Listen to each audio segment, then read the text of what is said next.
Sorry, my lady. Princesses, queens, what? Queens. Sparkly. All right, queens. Hey, bye. Enjoy. Thank you. We love you, bye. Thank you so much. Stephen, I used Go rest, gentlemen. How did you get those beads? I showed my boobs to Liz. Okay, I just want to check. Do you feel okay about it? All right, okay, I'm here if you need to process anything.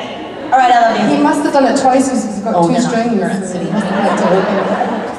Good morning. What's the thing with the beads? If you show your boobs, you get a string of beads. From You never Mardi Gras. Really? Mardi Gras, yeah, people flash. And that's like enough of a thing that it's a thing? Yeah. Wait, see, Oh, Rob has something to say. Oh no, he has coffee, he forgot. See you later. Bye-bye. Thank you so much.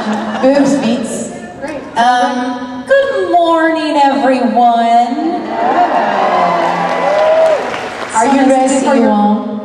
Are you ready for your queens? You know what's completely on brand for us is that we actually were fixing each other's crowns in the green room. I know! And our handlers were helping us as well. It was a full team project. A village was needed. We started buying them yesterday. It was a whole thing. It was lots of fun. Yeah. Yes, I love that, sir. More of that. Ruth, Connell, everyone. I always forget that this is like Ruth's first appearance at conventions is with us. How lucky are we? Yeah. It's not my first time in New Orleans though. Who was here That's before? right. Who was here before? Only 10 people came back? That's what it did to them. Never again, they all said. 17. Right on. Just want everybody to know it's not going to be that kind of show. I don't want people screaming things out. This is going to be organized. There are microphones at either end of the stage. Just kidding. Do whatever the fuck you want. It's just us here. There's nobody with questions? Is that what's happening? Listen, over there, Kimberly. I will stand up here and talk about my period and I haven't had one for 14 years. So, Back when there was buses and horses. Look, people are like running so fast. That's what I'm saying. God, no, I do not want to hear any of that. Did you see we have a unicorn in the front row? Literally. Please. Like she said, literally. It's a literal unicorn. It really is. Please. No, it's not. Please. Everyone needs to see the unicorn.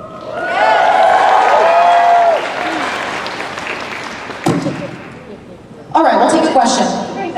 What's your name? Where are you from? What do you want? Hi Ruth, my name is Andrea and I'm from Tennessee. I actually sang with Samantha last night and it was freaking amazing. So I have a question for the entire panel. During your filming of this show, was there any episode or moment that you filmed that you had to like emotionally prepare for yourself as like your personal self? I had that experience doing Breakdown because it was about my niece being kidnapped. It was one of the only episodes I was told on Supernatural where the monsters are human. And that kind of made the episode so dark because they were like dismembering humans. And anyway, morning. But yeah, like my niece had gone missing who was like my daughter. And so there was a lot of weeping in that episode. And then also Doug left me, second Doug. Poor Donna. She's fine, trust me. Yeah, there was a lot of like, that was a strange time in my life personally, and I was able to like use a lot of what was going on. Also, I have a daughter who I love very much, and everybody has like a process how they get to where they're going, and I won't get too into actory shit, but for me it was that episode. I always call that the Mind Hunter episode because I was watching that show at the time and David Perez wrote it. Right? Yeah, and it was honestly, it was a terrific episode. I loved it. You did a fantastic job. Thank you. Thanks, guys. But you're right, it was very dark. And It was the Mind Hunter episode. It was so dark. It was. I had to go deep when I was standing and heard my child be killed. That was rough. Good fucking morning, everybody. Thank you. Look, you knew this was gonna happen when you heard that question.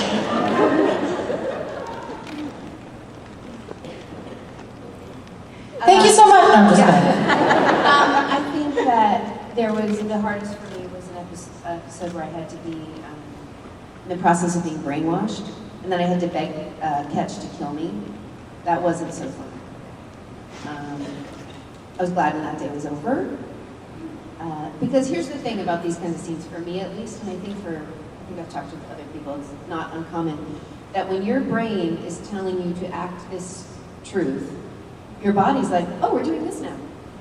And your body doesn't just stop when your brain's like, ooh, cut. Your body's like, we're still here, we're crying. And it's very hard to shake it. So that was not a place I live ordinarily, thank God. You have to go there 100% or it's not going to read as real. So those moments are challenging for me. The rupture, I was like, this episode really needs to count, I think. And it's more that pressure than actually what it is you're playing. And I was listening to hymns and stuff in my ears to help me get there. But honestly, sometimes personally, emotionally, sometimes you've got a happy scene and you're having a bad day, and there's so many different ways that you have to buckle up and just, get yourself righted. I remember being on set, when my auntie had passed away, and I had a really happy scene that day, like a carry-on scene, and it's all different, you have to do, it's different every time, but it's also part of the fun. It's also those big emotional scenes and that's what gets you really going as an actor, isn't it? Like when you're like, I have to really go there today. The challenge, yeah. Yeah. I mean, I'm taking the liberty of answering for you also because one of my favorite moments that you ever had was when you had to explain to Crowley why you hated him. Oh, me too. That was we've talked about that personally, and that's one of those things where you're like, oh, yeah, you got it, like Sam said, you got to tap into it to play it. The funny thing about that was when I got the script, what had been written as Rumina's backstory is what I had always imagined, but we had never discussed it. Yeah. You mentally put it in there. Yeah. So, thank you. So yes, it's going to take 20 minutes to answer every one question. I'm so glad Kim made everybody line up. What a waste of time. Just kidding. Hi. Thank you. Hello. So my question is there a particular actor or actress that you follow their career religiously and you'll watch anything they're in even if it's not usually your cup of tea? Emma Stone, but everything she does is my cup of tea. Kate Winslet for me. Especially in Mare of Easttown, if you haven't seen that. Yeah. It's pretty great. Jessica Chastain is living my life. No.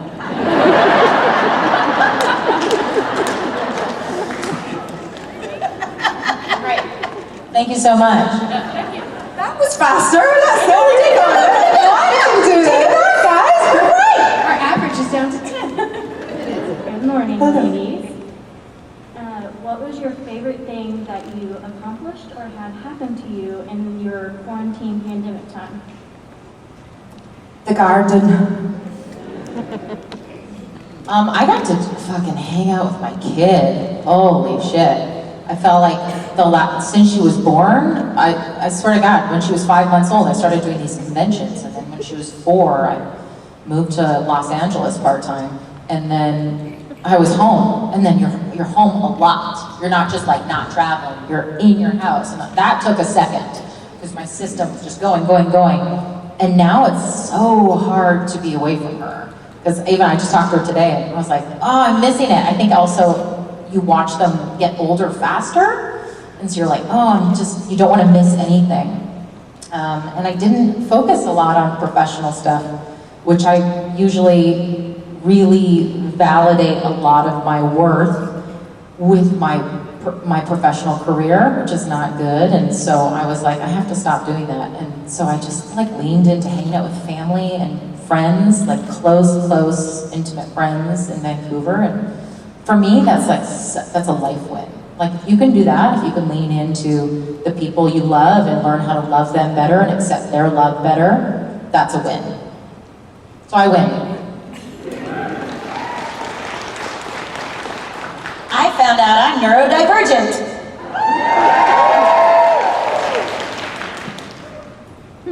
That's all. I mean, I did other shit too, but you asked for top tier, and that was fun. I became like Susie Homemaker. I was sewing clothes, I was cooking, I was getting rid of crap, bags and bags of crap. And also I beat cancer the second time.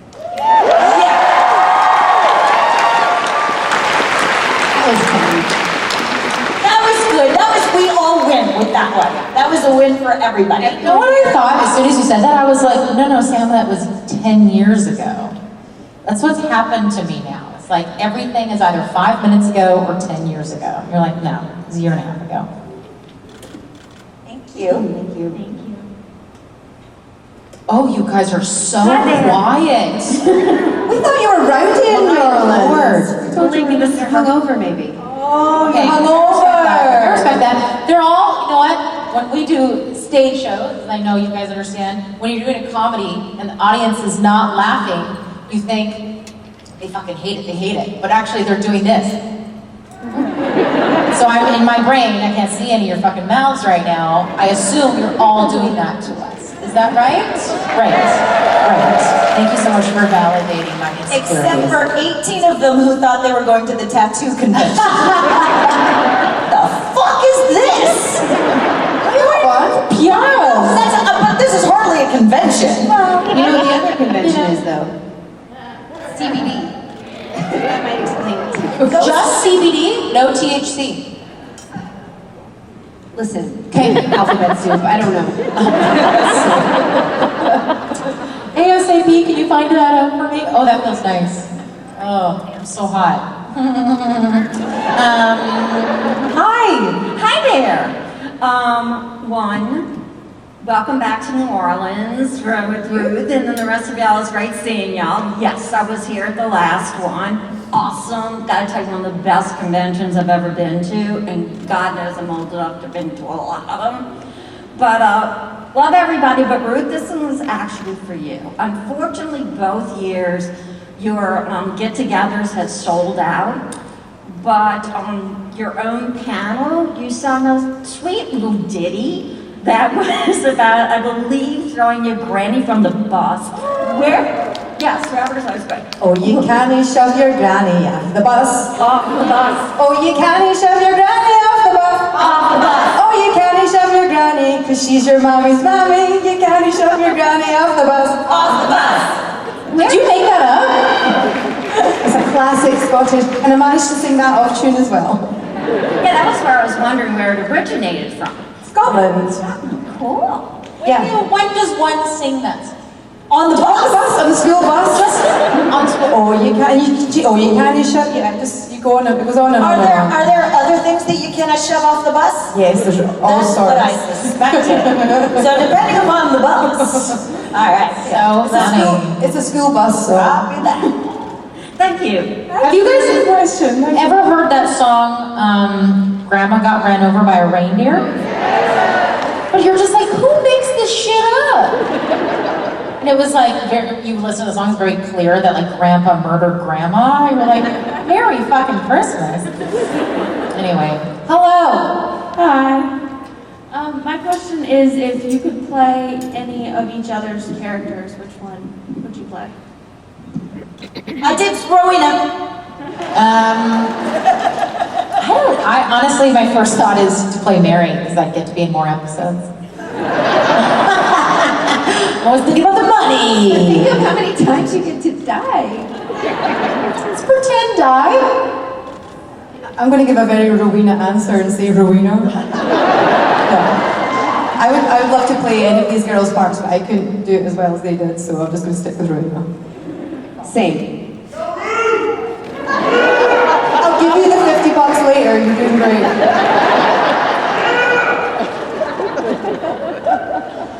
He is drunk.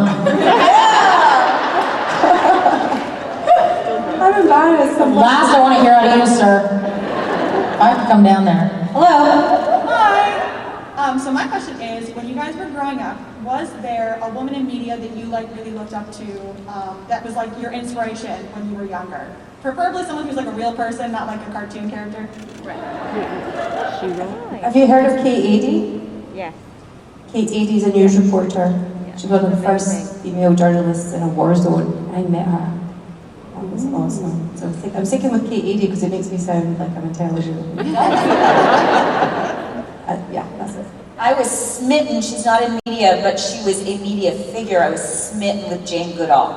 Yes. Absolutely, utterly, like, because remember, I also grew up in the 70s when women responded to stuff, they didn't do stuff. And I think one of the reasons I loved her so much, not only because she was researching something that she was so clearly passionate about and didn't give a flying fuck what other people thought about it, was that my mom was so excited that I was excited by Jane Goodall. And now, in retrospect, I understand that my mom grew up wanting to be an engineer, but women didn't do that. My mom grew up conforming to a certain set of societal standards, and when she saw her daughter breaking out of those standards, so it was like a win for my mom as well. So that's a double yay for Jane Goodall. I like that you said Jane. I listened recently to a podcast with Mark Maron, who's this brilliant, he's one of the original podcast people, he's also a comedian, and he interviewed Jane Goodall, who started like this new foundation with youngsters, because she's like, youngsters are the ones that are actually doing things. And she is so smart. She talks about hope over faith, how they're different. Anyway, look it up, it's brilliant. But in that vein, I think a lot about the women, not necessarily in media, but who we saw in media, where the idea of what they did for the world was so different when I was young. And the first one that comes to mind is Marcia Clark, who is a lawyer during the O.J. Simpson trial. And I recently also watched the impeachment story with Monica Lewinsky and Bill Clinton. And it's just like when I was young, when I was a teenager, the way I viewed women, real women on television, was so different. And the way Marcia Clark talks about her experience and how she was treated during that trial, how she had to change how she looked, how she was a single mother and people would, make jokes about, oh, you gotta get back to your kids, or, oh, geez, you have your period, or just endless shit that she had to go through. That I didn't think about when I was young. In my head, I was just like, oh yeah, like, if you want to be a lawyer and you're a woman, it's gonna be hard for you. That's just like what I believed. And now my mind frame is different, same as you're saying with Jane Goodall. Things were so different when I was a kid. That wasn't that long ago. And so I feel so grateful now that women is still different, but women are not judged so harshly for wanting the same things as men. And I get so excited about that for my daughter, that I can literally tell her that she can be anything she wants. And that wasn't the case when I was young. It would tell us, but it wasn't true.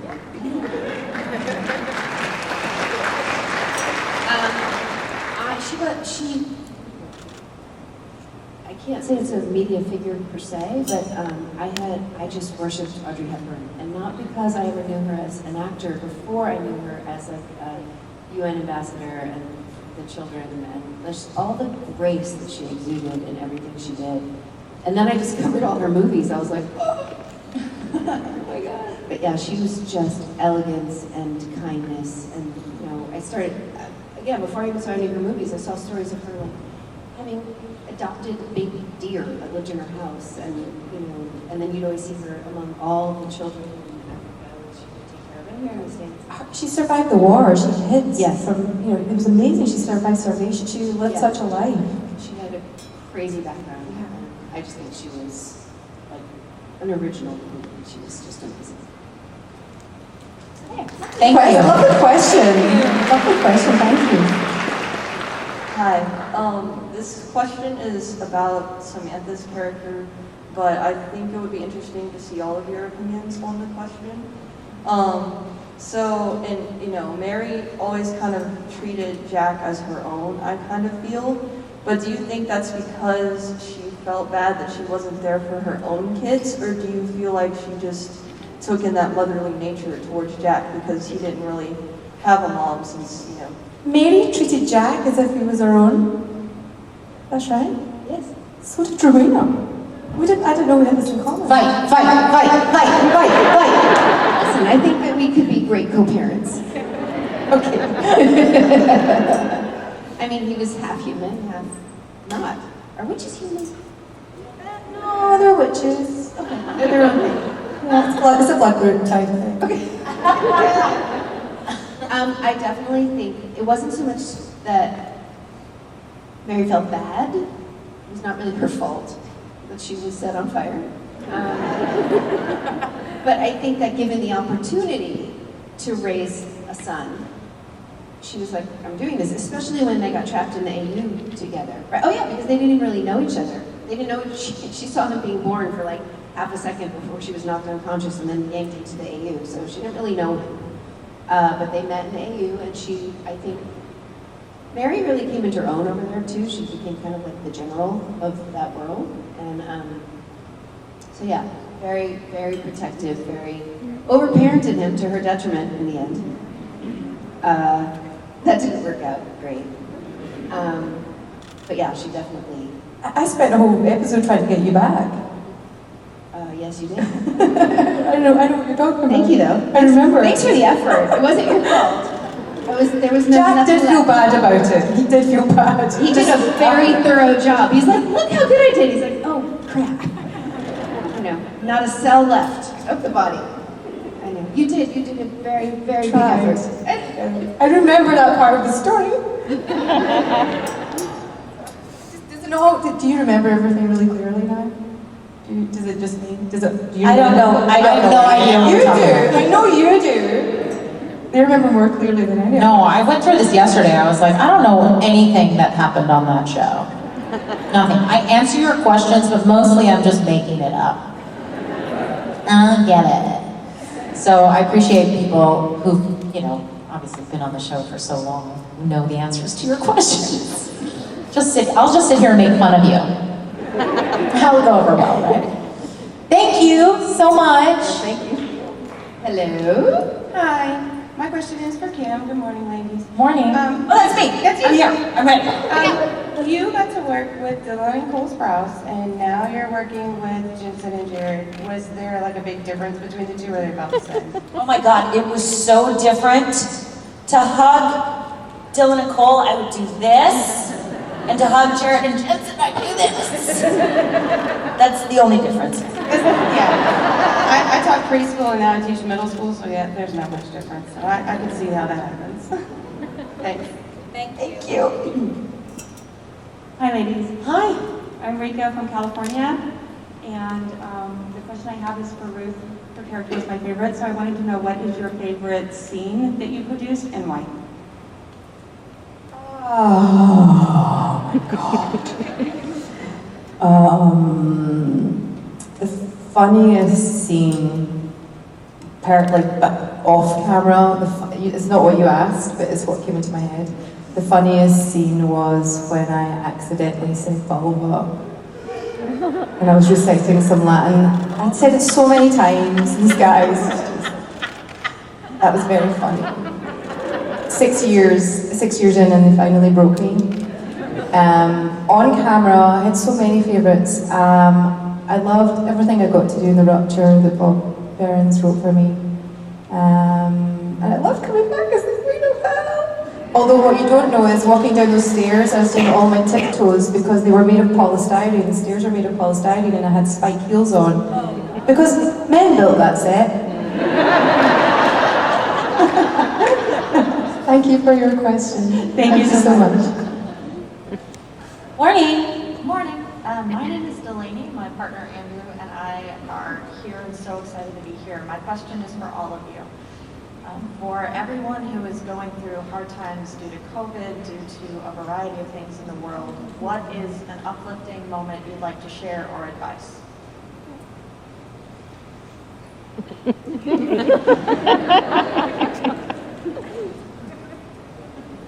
My advice is always be careful who you take advice from. That's the first disclaimer I want to say. Anybody else? No, you're on a roll, Ruth. You can answer, in fact, you can answer for me too. Like, You know, life is a roller coaster. I mean, just my life is anyway. You know, and I don't often talk about the downs. I try to focus on the ups, which is not to say the downs don't exist. It is a roller coaster, so if you just hang on long enough, you'll get to the top to scream again. Love that. Something that I tell myself, and so it's important that I share it with people who need to hear it, is the not quite as eloquent phrase, shitty shit is shit. Like, we are allowed to have feelings that are not positive when things suck. So the first thing I do is, there's a difference between wallowing in something and feeling self-pity and, man, it's never gonna end and I have it the worst, and just being like, oh, little bunny, you're scared because it's scary. You're hurting because it's painful. You're not wrong for being uncomfortable. And I can't get through my feelings until I acknowledge them in the first place. And so it is an act of kindness and self-love that I give myself, that I don't speak to myself with a voice of, cheer up! Do you know how many people have it worse? Fucking stop feeling this thing that you're feeling. You're a bad person. That just is, I'm like, that's just an echo chamber of reaffirming the fact that I already suck and I don't need that. It's okay that things are painful right now. I get to love myself through it without having to change this moment. And that is how I get to the next moment, when I get to scream again. Yay, roller coasters. I think that sometimes when you're struggling, you feel alone in it. And while it doesn't, it definitely doesn't help to be like, well, other people have it worse. That was like, you know, they're starving children in the world, eat your liver. Like, it's not helpful. I pictured a Leviathan mom in that moment. Eat that brain. Eat your liver. But it does help me to remember that I'm not alone in it, like, especially COVID and everything that's been happening in the world. Like, I am not the only person struggling. And it gives me permission to, like, lean in and be like, it's okay that this is hard, and I'm going to take a breath and breathe through it and do some Susie Homemaker stuff because it makes me happy. But I've been sort of obsessed with this podcast from Glennon Doyle. And there was a quote that has so stuck with me, and it sort of relates. And it basically said, I'm going to paraphrase her, but she said,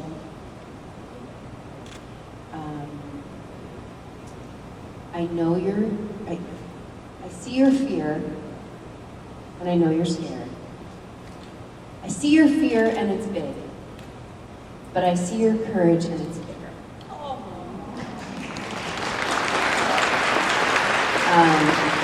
And that's true with everyone. So that helped me a lot. I loved it. Now that I remembered it. It took a second. I'll just add on to all that. Such beautiful. I hope you guys are writing that shit down. Good Lord. Is that I really learned during the pandemic to not attach my identity to my feelings. So there are things that happen to one that is hard and painful and sad, and it's important that you move through those emotions as opposed to trying not to feel them. I'm more talking about when feelings come up kind of out of nowhere and they just arrive. And I used to really dig into those feelings and go, what does this mean? I used to try to attach meaning to it. Going, why am I feeling like this? Oh, I've got to figure it out. And now I have the ability to witness. I witness the feeling happening without saying, this feeling is who I am right now. I go, huh, and then I develop curiosity about it. I go, I wonder why I'm feeling that. I wonder where that stemmed from, or I wonder what triggered me into feeling that. And that has brought so much peace to my life, because like Kim says, it's important that we don't block feelings from happening. But I also think that it's so useful to just go, I wonder why I feel that way. Aw, I feel I'm gonna give Briana a little bit of love because she needs a little bit of attention. But I don't become that feeling, and it has saved so much peace in my life. So there. Thank you. Thank you. What you said, Briana, was what I was really thinking about becoming the observer, which is really hard at 3 o'clock in the morning, when you're like, Brain is just like, you're sure your thoughts are true. You know what I mean? That's not just, Yeah, they're more true than anything's ever been true ever in trueness. But if you truly just suddenly go, like, if you just switch to go, if you're feeling the feeling, you're like, what the fuck? Back up, somebody cut me off, and then you go, huh. It's just such a quick little flip to go, and you just stand outside the feeling, and you look at it, and you go, huh, look at that. I wonder what that's about. It will save you. I guarantee it. It is such a glorious tool for your toolbox. Be an observer. And that's 60 years of therapy combined, just that one. So you're welcome. We'll have a hat at the door. Good morning, my beautiful queens. So You get it, thank you. So my question is, if you could change one thing about your character, what would it be? Still be living. Yeah, I was gonna say, then she'd have a spin-off. Thank you. Kim's thinking, she's thinking. I don't know, maybe she should get laid more often? Respect. I support that. I think Rowena got laid a lot, but she should still get laid off more often too. If I was Rowena answering the question, I would say nothing. But as being an observer, looking at her, you know, she never actually really took her power. Not really. She was like the scavenger cat until she finally got it in the end. So I'm glad she got here in the end. I just maybe would have got here sooner, so I could have had more episodes in that costume. Yes. It was a glorious class. It was, truly. Thank you. I don't remember who asked that, but thank you. Hello. Hello. I just wanted to say that I love all of you. You're so badass and beautiful. And my question is, all 4 of your characters have a unique relationship with the boys, so I'm just wondering, like, if there was one thing your character could spank those boys' asses for, what would it be? Everything. Where's my OnlyFans account? Where is it? Write this down. Write this down. Just kidding. What would we spank them for? Kim, how's your upper lip? Oh, no, I'm sorry, I was in feelings mode there. I was like, I wouldn't spank them. I think they spank themselves enough, that's the problem. I think Jody would say, I know. You definitely need more spanking. I'm not getting, I'm sorry, I get to take this in. I unfortunately am on the non-OnlyFans end of the question. And I would sit them both down and, like, stare at them and tell them to slow down and give themselves more credit. Like, both of them were driven by such deep, not enough vibes. And Jody really fucking looked at them and was like, you're more than enough, you're the world, you're everything. Fucking take a deep breath and love it. So that's what I wish Jody would spank them for not loving themselves enough. Well, thank you, Kim. Now I feel like an asshole. Right. You should! Just kidding. I like it. That ain't too much red meat? Yeah. I don't know, maybe. Is that where you wanted to go with it? Great. This barely has anything to do with your question. I just want to warn you. I will talk about this 7,000 times at this convention, but I've just started watching Yellowstone. And by just started watching it, I'm in the middle of season 2. Started watching yesterday. But how good is she? How good is she? Oh, she's unbelievable. Like, I'm sure they cast her to have like a woman on the show, and she steals every scene. Yeah. Who is it? Do you know her name? Yeah, I'm blanking. I'm totally blanking. She's Kelly British. Riley. Yeah, she is British. What is it? Kelly Riley? Kelly Riley, thank you. Unbelievable, unbelievable. Just so broken. This is my point. Also, that show reminds me of like the cowboy version of Succession, also one of my favorite shows. These shows, point being, are so brilliantly written because not only are they dramatic and they talk about, corporate takeover and all of that, but they show a family dynamic that is so unhealthy. And you see it trickle down. You see it start from the grandparent and you trickle down. So I think about Supernatural now, I think about those boys, and I think about their relationship with their father, without their mother.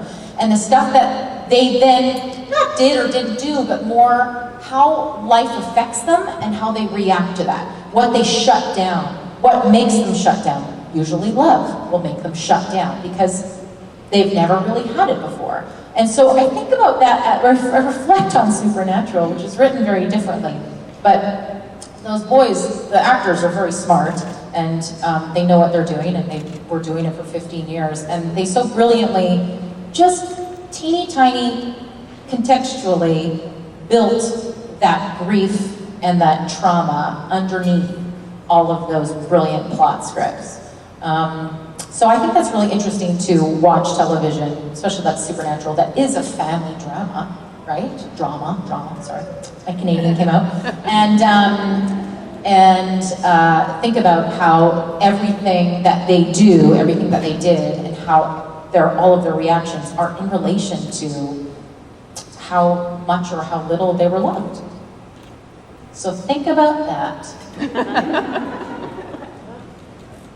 Thank you so much.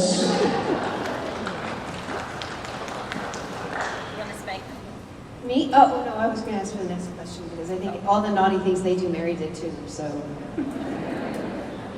Hi. It's genetic. First of all, I want to thank you for giving us all such strong, badass female role models. And then my question is, what is your favorite part of your character's story arc? Coming back to life. Becoming the Queen of Hell. Meeting Jody Mills. At a tiny little moment when Sam and Dean are in the apartment, or the house there, and Alex and Sam's like, all right, we're probably all gonna die when we go. And Jody, before she said I'm in, checks with Alex. And Alex says, yeah. And then Jody says, I'm in. Because Jody knows the worth of her life in how it affects others, and Jody knows the power of her actions and is willing to sacrifice her life. It was a tiny fucking moment, but I love that they gave Jody that. That she both appreciates how her actions have an effect on others and how her life is needed to do what has to be done. Thank you. And the thing is with you, Kim, as well, I know the moment you're talking about, and I always remember the moment when I was just watching 14 episodes in a row of Supernatural before I did the audition, and you in the car, and in the van, and somebody says something about Jim Beaver's character, and in one moment you were like, you showed this whole relationship, and I was like, oh, she lost someone she loved. And so, yeah, you're so good at those moments, you're amazing. It was also helped that it was Jim. It's just like basically, oh, Jim's not gonna be on set with you anymore. Oh God, I have feels. Thank you. Hello. Hi. I just want to say I really love all of your tiaras. They're really pretty.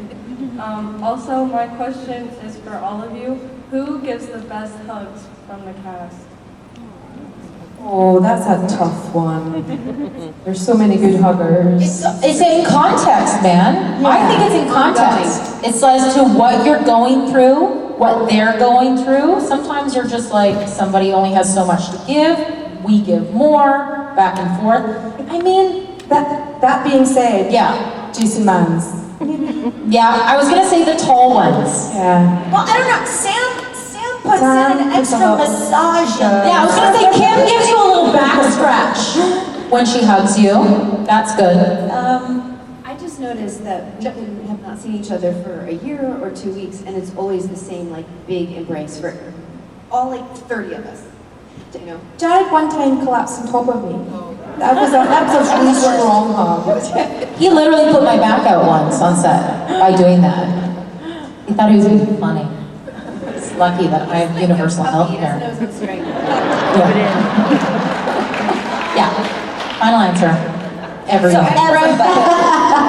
Everybody. Thank you. Good question. Some great questions in New Orleans. You guys really think about stuff. You really do. So now the pressure's on. Hi, ladies. Cheyenne from Utah.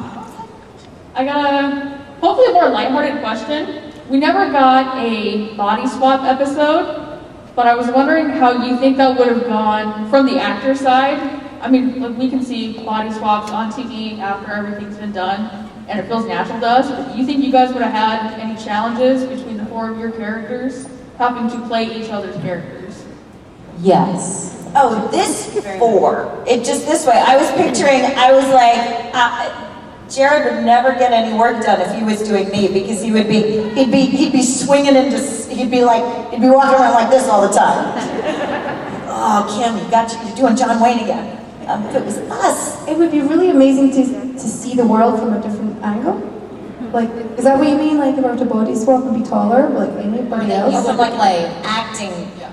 Well, I mean, everyone wants to be a little taller. I get that, for sure. But the acting side of it, I'm sorry. Like, would I have, if Rowena had taken over Mary's body, would... So you would play Rowena. A Scottish accent? Yeah. Yes, do it. Or maybe you wouldn't. No, because Rowena would be coming through you, right? Or the accent is in the brain or is in the body? I think the accent's part of mine's just in the body, because I wanted to try and do an American accent when I played Michael. It was It's because it's bad, I don't know. It's rude. It's not, your American accent is really good. Well, I wanted to do, because I think Rowena and Donna should trade accents. Oh my God. Yes. The Minnesota accent's the only accent that's more difficult than Scottish. So Really? No, it's not. It's not. No. It's not in the front of your mouth. It's all broad, you know. Oh gosh. It's a lot of things. If you're not careful, you sound like you're Irish. Remember, what was the line on the spin-off where it was like, who knows how to use a flamethrower? Oh yeah. I do that 6 times because they're like, nope, we sound like a leprechaun. Nope, try again. Oh yeah, I can have a donut. They're very close. Very close. I'm trying to do the songs. I'm not Irish. You're okay. It's Minnesota. It's not Irish, okay? What the hell was that? What's your trick for doing Irish? 1, 2, 3, 4, 5. Oh, yeah, I with the tape on, like, how to have an Irish accent, and it was like, in American, it's like, 1, 2, 3, 4, 5. And now with the Irish boom, 1, 2, 3, 4, 5. 1, 2, 3, 4, 5. 3, 4, 5. Flawless Irish. I love that he doesn't have a microphone, so he can't do it. So he's so mad, but just physically.